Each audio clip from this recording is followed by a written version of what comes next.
Ivan TV, chimbuko la sanaa. From Gossip with Shiro. So what Fibi approach and question with you? Ni reason gani yenye ilifanya ukatoka Germany kwa kuja kwanza kufanya music in Kenya? Ni support haikuwa huko ama shida ilikuwa gani? Okay. The reason why ni Sweden, not Germany. Okay, sorry. Yeah, Germany nilienda kupiga show. Okay. Yeah, so this is where I built my name. From the scratches. This is where I built my name, my fame. This is why I knew how to make my money from this place. So, but it's not bad kujaribu market ingine. So I was just going to test the waters. Nijue vile industry iko. But kitu kubwa sana ilinipeleka kule ni vile ninge sell my music in digital platforms in Europe. Yeah, so the reason why nilienda Sweden or Europe was to find how I can sell my music for digital platforms huko, and also my fan base the other side, like selling my CDs, my merchandise. And also unajua at that time as an artist kufungua your accounts like kitu kama Spotify, whatever uko kijaribu wanasema it's not available in your account during those times. So I wanted to have my music on those platforms, and it was easier for me nikifungua from the other side. So you succeed? Yeah, I succeeded. So still Maureen from Gossip Club. Kuna music ya Japesa na Pisinda unaenda gani? Show? Yeah. INDAH obvious. Okay. Yeah. Sawa. Thank you. Wacha ni Chief hapo kutoka Plug TV. Ningependa kuuliza Aisha swali hapa. You are one of the well-known DJs in Kenya and also in Germany. Ukijaribu compare ma DJs hapa Kenya na ile kazi ambayo unafanya kule Germany, what is some of especially female DJs, are they working properly ama kuna vile wamelala kidogo? Who are really doing good. I'm not going to lie. There are those who are really pushing themselves, but I also see the majority is like I don't know if they are in the field to showcase their talent, or just for fun and just to be known, to become a celeb. There are those DJs who are in the field because they love the passion, they have the talent, and they want to showcase that. But there are those who are in the field because they want to be known, they want to be celebs and just to make money. So those who are in the field for that purposes, I feel like they are not doing the right thing because it's still lacking. If I see some female DJs over here, I feel like they could do more than what they're doing. Yeah. Now, can you just give us a name of a female DJ that probably you think matches you up? Definitely in Kenya, yeah. I'm gonna give shout out to DJ Khaled. Yeah, namtambua DJ Khaled. When it comes to skills, she's one DJ I'll say, wow, I can be on stage with her and really create some dope styles and feel like, wow, I have at least someone who have the same ideology when it comes to skills and DJing. Been performing in Kenya. I started my music in Kenya. I started my studio Barikiwa studio in Kenya. So when I went to Sweden, nilienda kujaribu an outside market, just to grow my brand and my market. Secondly, during that time, ukijaribu kuweka your music on digital platforms, like Spotify, on all that platforms, ukifungua hapo wanakwambia whatever is not in your account is not in your region. And I wanted to sell my music because unapata my fans abroad wakanambia, how can we buy your music, can download, so it was hard for me. So I went huko ili nipate hiyo market ya nje so that I'm able to sell my music to my fans in the US and in Europe. But then I started a studio, yes, in Sweden, but I got only 2 clients, And so wale niliwacha huku pia upcoming, because me I deal mostly with upcoming. So all the big artists right now, I started with them from, wakiwa wachanga, kuna tu wanajua. So unapata upcoming artists, they are calling me, umetuacha bure, now tuko lonely, who will help us? So it was also hurting me a little bit. So I decided to come back and continue the work I was doing here. Talking of upcoming artists, yeah. Kuna wama upcoming artists when wana complain eti nyo yenye mmekaa kwa industry sana mnapatiwa time mob ya kuperform kwa stage, but wanapatiwa short time. Unaweza kusema nini? Definitely for any promoter, mtu akitengeza show, anatengeza show ili apate do na ili entertain wale wamelipia wakuwe entertain. And so upcoming artists, mtu akipewa chance, it's an introduction, unapewa opportunity ya kujisell, unaona? But the main artists wale wako pale, they'll have to get the bigger time, you know, I mean time kubwa ya kuperform. That's the thing. So wale wana complain, to me I will say ni artist mwenye ako greedy na ako na haraka. If you get a platform kubwa yenye si yako na kuna artist kubwa, just do your thing. Hata kama ni 1 minute, do something that mtu atabaki anasema, hey, that guy nataka to revisit. Unaelewa? Yeah, so to me, when you wanna complain, they have their reasons for complaining. Shiko kutoka Mzuka Kibao TV. Ulipoenda kule, how was the market here compared to the market in the country? Okay, like I said before, huku ndio build my fame, nilianza hapa from zero until I made it. And so even nikienda abroad, naenda because wanajua there's somebody calling me, what if you be back from Kenya as an artist. So nikienda kule, naenda kwa ile fan base yenye iko pale. But definitely, hata nikiangalia statistics zangu, both on Facebook, on YouTube, utapata fan base yangu kubwa, iko home, unaona? So reception ilikuwa mzuri, yes. I had a show in Germany, my host was DJ Aisher, and it was great. People came from all over Europe, you know. The show is in Germany, mtu ametoka London, mwingine ametoka Norway, mwingine ametoka Denmark. They are coming because why? They miss our music back at home. So opportunity, yenye msanii akienda pale, they will come all over EU, European Union, no. They will come and have fun for that day. So the reception is good. So ina depend pia na msanii. So Woud, Fibi, kuna hii performance ya Japesa na Prisinda, ni gani ndio yenye utaenda? Nitaenda ya INDAH because he's my boy from ground zero mpaka amekuwa celeb. Na tukimaliza mapema kama Japesa bado anacheza, nitaenda Japesa. Alafu nikuulize, what do you look for when you're working with a Hangla artist? Basically naangalia talent and then we work on the message. Artist anakuwa kanatenda amekuja na message, ikiwa mbichi tunaivisha. We work, it's a collective responsibility. Tunasaidiana, tunakuwa na content yenye ambapo tukitoa itakusell as an artist. So we angalia talent, vocal ability, and then secondly message. But message we can work on it together. Yeah. So at the moment in Senegal now, so those that you have worked with, who is the biggest so far? All my artists ni wakubwa. And then in Barikiwa studio we don't have upcoming artists. Mimi ambaye artist akisha kuja, the moment umeingia Barikiwa studio you are a star. Kuingia tu. Because tunajaribu kuwa motivate, kupatia psych. Unaona? But ukiongea nani mkubwa, wote ni wakubwa. Musa, Emma, Prisinda, Elisha, Freddy, Kevoma Kawili, mimi mwenyewe. So, yeah, so hakuna artist mkubwa, I don't rate them.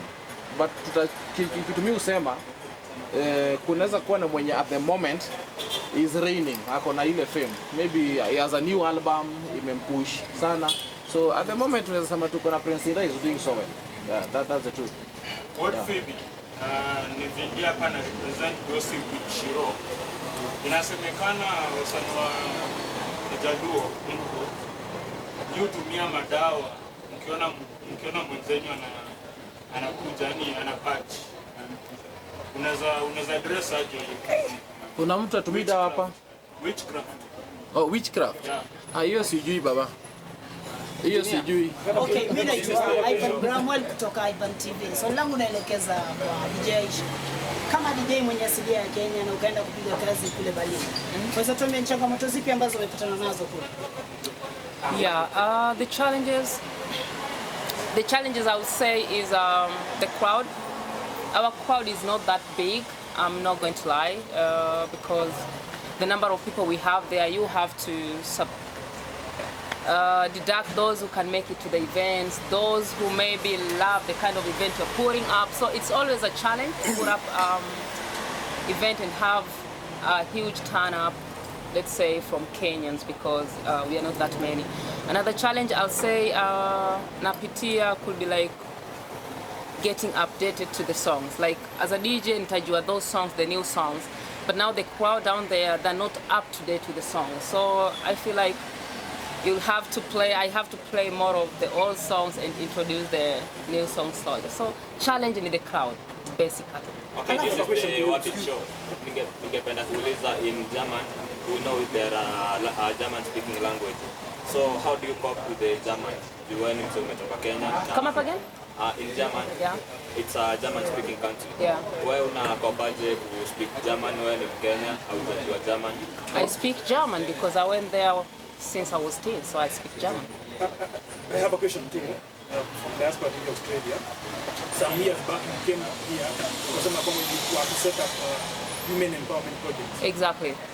Hebu tuambie imefika wapi tunaenda hadi sasa? Actually, the Women Empowerment Project was basically to empower women and ladies, and that's something that I'm still working on. I really love to push and support ladies because, you know, the society is not really giving the ladies or women in the industry that kind of support. So I thought of now that I have the platform, it's really important to pull and support the other ladies. So the project itself hasn't been initiated because of these COVID things that happened. And also when I came last year, we had few stuff that didn't go well as planned. But should things get back to normalcy, definitely I'll continue with that project. It's my #1 priority. White media, tunafahamu wewe ni nurse by profession, na bado ni DJ, una balance aje kufanya DJ at the same time unafanya DJ? Yeah, that's true. It's really a tough combination for me. And my main challenge is time to practicing time. I really have limited time to practice. But I normally program myself because we are lucky, let's say in Germany, you have like 2 months prior, your working schedule. So I know exactly when I'm working, and my boss really is a lovely lady, and she understands, and she knows that I'm into the DJ. I'm a DJ, and normally I give her my schedules. Let's say if I know in 2 months or in 1 month I'll be having shows, I normally tell her the days I would love to be free. And the days that maybe if shows pop up and I'm scheduled to be working, I normally try and change the shift within my colleagues. Yeah, so far it has been work, but the main challenge for me is having enough time to practice. DJ Aisher, Black TV Appa. We have gone through your mixtapes on YouTube and everywhere. We discovered that you rarely put Kenyan music on your mixtapes. Can you tell us the reason why you don't put Kenyan music? The reason, actually, I have so many Kenyan mixtape, even as we are talking right now, both videos and audios. The main challenge is the copyright. Ngoma wananipiga kishenzi. Ngoma, the copyright issue, because that's the main challenge. I don't know if it's happened because I'm uploading them from the Europe, because I see other DJs, they upload the same songs that I have, and it's showing on YouTube. If I try, I get strike, like blocked, cannot be seen, everything. My main challenge is copyright, and if I just wish if the Ngoma, if they'll be able to see this, if I could work with them, because I'm really out there to support the Kenyan industry. I'm really supporting the Kenyan music, really putting out there, but it's hard for me to upload their mixtapes or even include the Kenyan songs during my live stream because of the copyright strikes that I get. That's the main challenge. DJ Aisher, from Kendrell Business. So what does it take to be a successful female DJ in Kenya and abroad? In Kenya, I won't say much because I started my career over there, and I normally come here shortly only for shows. But in general, what I'll say has put me out there is self-discipline. Self-discipline, self-work. And this goes to all female DJs, I can say. Please, if you know that you are a female DJ and you want to make it in the industry, don't use your beauty, your body to put it there.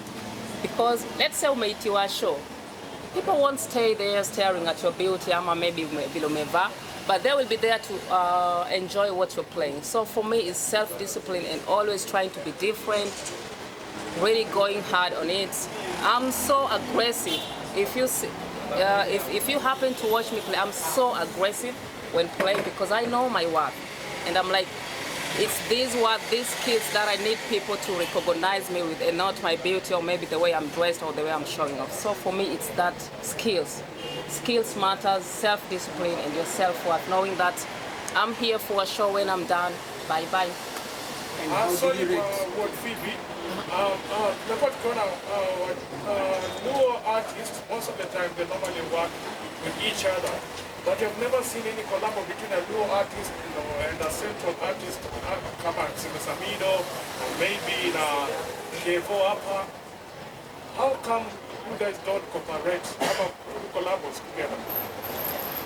Okay, unajua Angla industry is growing and it's growing very fast. And as at now, kuna makolabo ziko chini ya maji. So very soon mtaziona tu zikitoka. There are things chini ya maji zinafanyika. We are approaching different artists, how we can work together so that we build each other. Would you guys love to work maybe with one of the greatest artists from Central, Samido? Not only Samido, kuna wasanii wengi. There are things, Samido right now, I think kuna talks with some Angla artists going on right now. I think some people are also in studio at the moment. So, hivi karibuni mtaona tu zitatoka. Engineer, DJ Aisher, kazi yao hapa. Tumezoea kuona matamasha mengi zifanywa kwa wasanii bora nini, bora hatupati zile DJs of the year, kuona kuna mjibia sana nyinyi ma DJ kupata award. I think it's the concerned people. It's so sad that actually the artists, because okay, I identify myself as an artist, because C2 DJ. I feel like we are not being given that much support from the government and all that, and those who are the ministry which is concerned.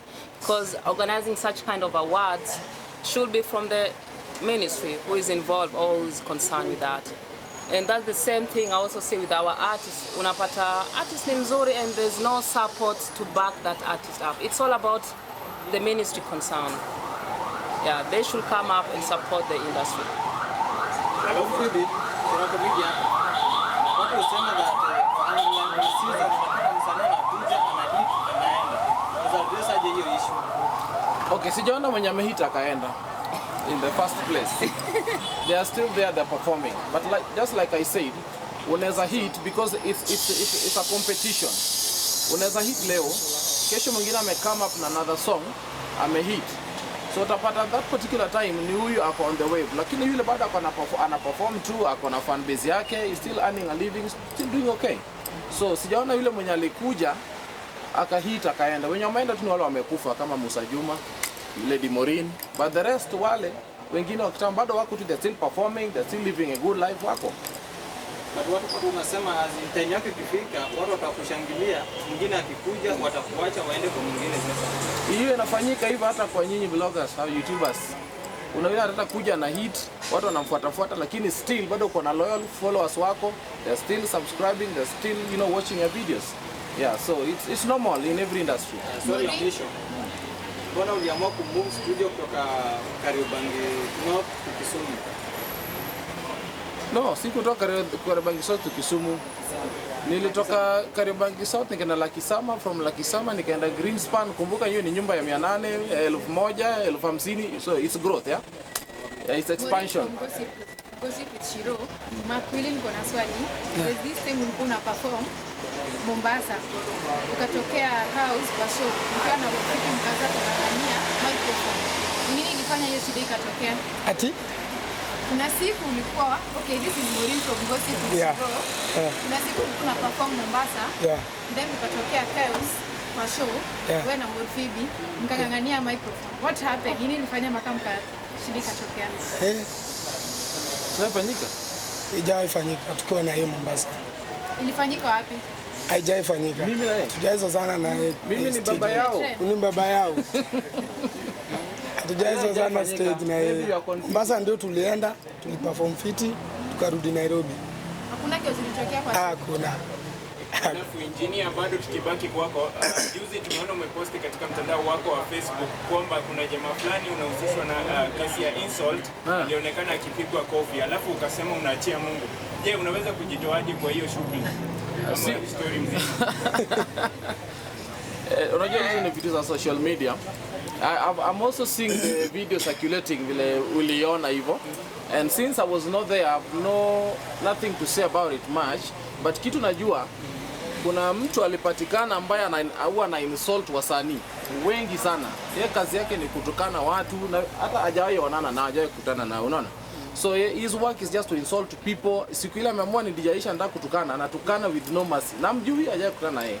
So apparently alikutana na a group of people wenye amekuwa akiwa insult. na wakakutana nao in the same room, unaona.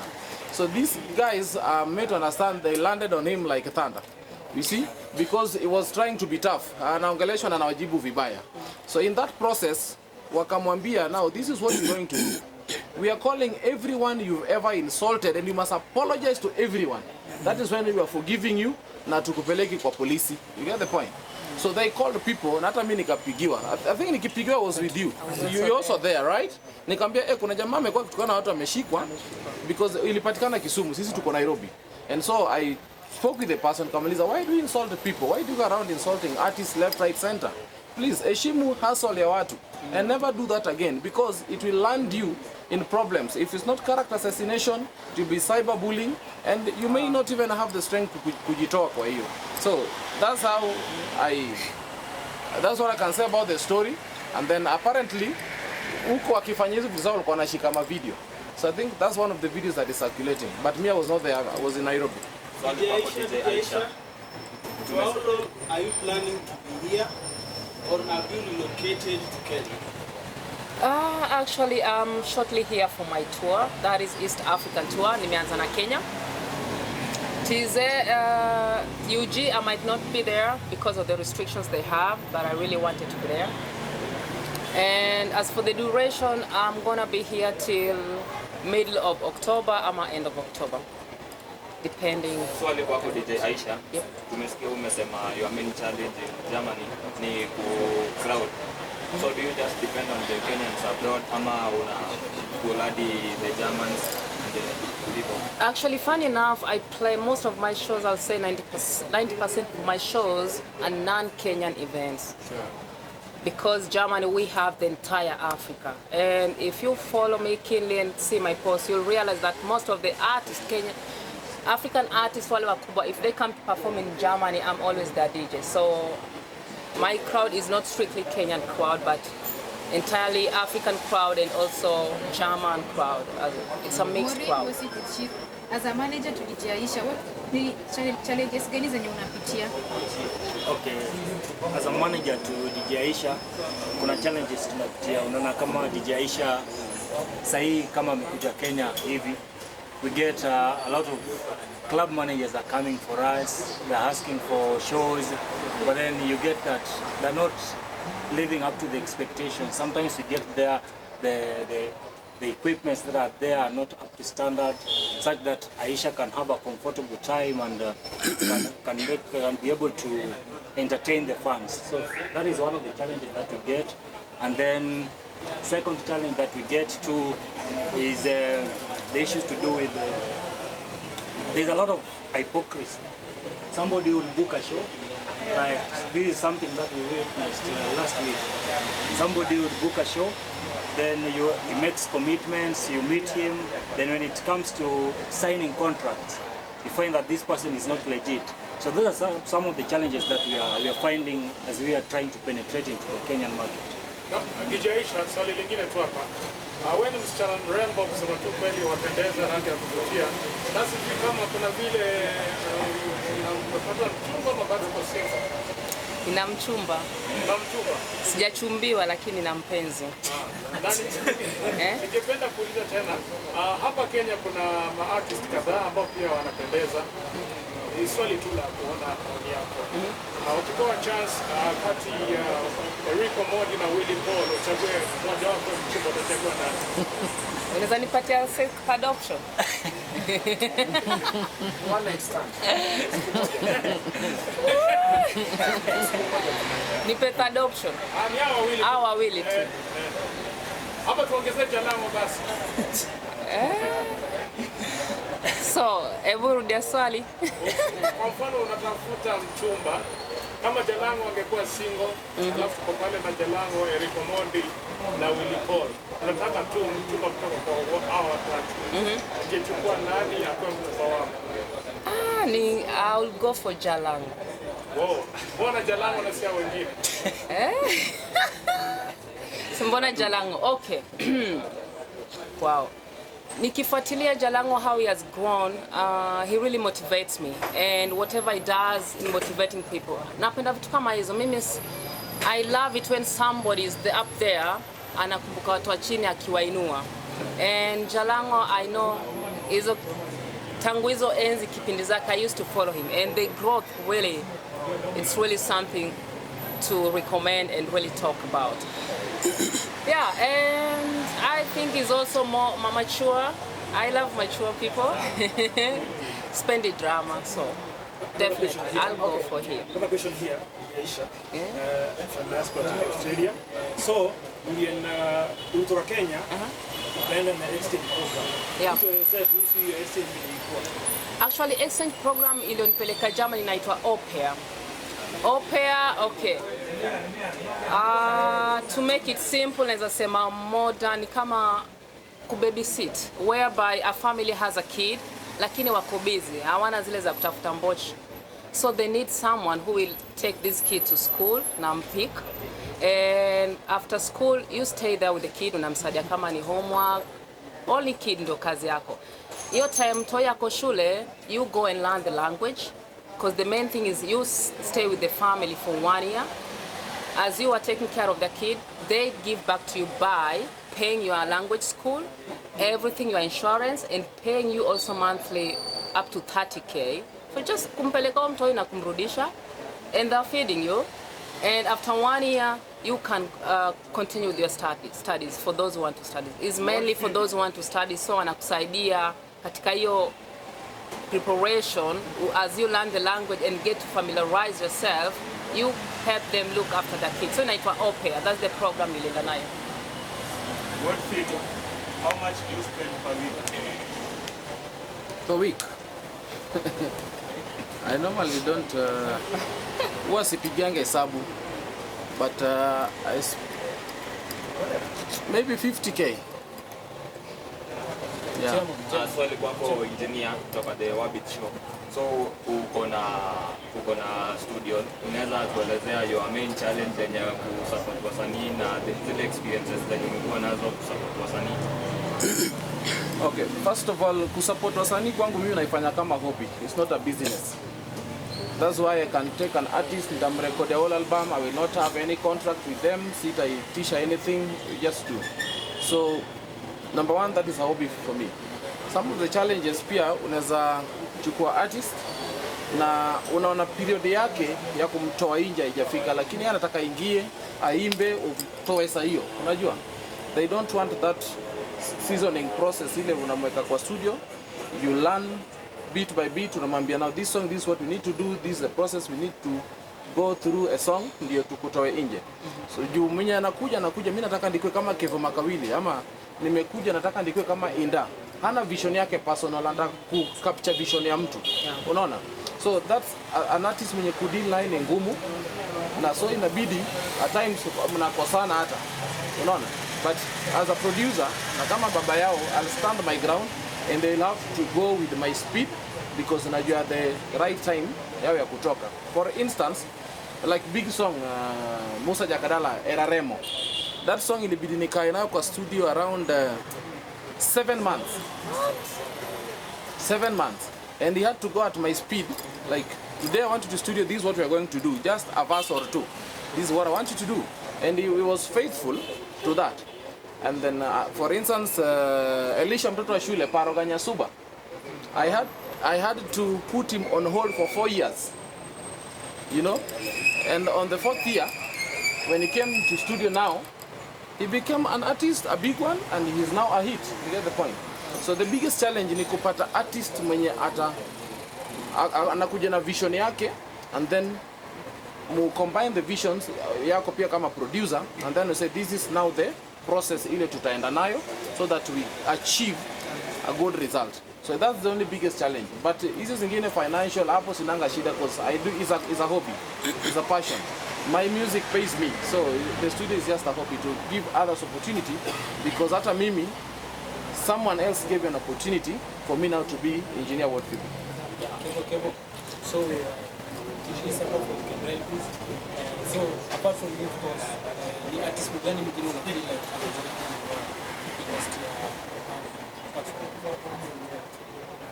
okay, to me there are very many ways mtu anaweza raise industry. Some have the ability ya ku support financially. Some of the ability like ana connect na producer like now DJ Aisha hapa. DJ Aisha, when she approached me, alini approach na one language. I want to help you support the industry. You get the point?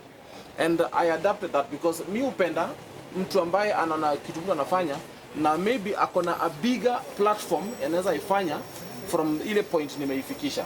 So like she came in and then akaianza kui push in the European market. No. And we ended even having a show together with one of my artists. Actually, the first artist for Barikiwa Studio, Kofi Makadori. We went with him and we had a big show in Germany, courtesy of DJ Aisha. So alikuwa anasaidia to support the industry. And then again also another way, each and every artist trying to do good music. The moment you do music, the industry is still growing. So artists here, they contribute in growing the industry by doing good music, composing good music. So to me, everybody, radio presenters, they also help in growing the industry. YouTubers, bloggers, you know, people of the media like you, the press, you also help in growing the industry. So it's a collective responsibility to me. And between the two, of course, the two biggest artists in Kwanza, Calligraph Jones and Octopizzo, who do you feel like anajaribu to artists Kwanza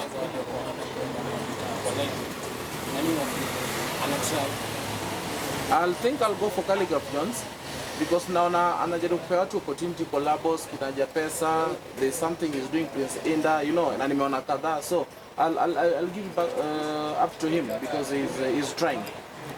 Unaona ana collaborate na wasanii wadogo nini hivyo, anapata opportunity. So to me I see he's helping with the growth of the industry. Does that mean that Octopizzo doesn't help to grow the Kenyan industry? No, hakusema Kenya, kuna kitu alisema wasanii, aliongea kuhusu wasanii from Luo Nyanza. Yeah, so I'm talking about that. So naongea ile kitu nimeona.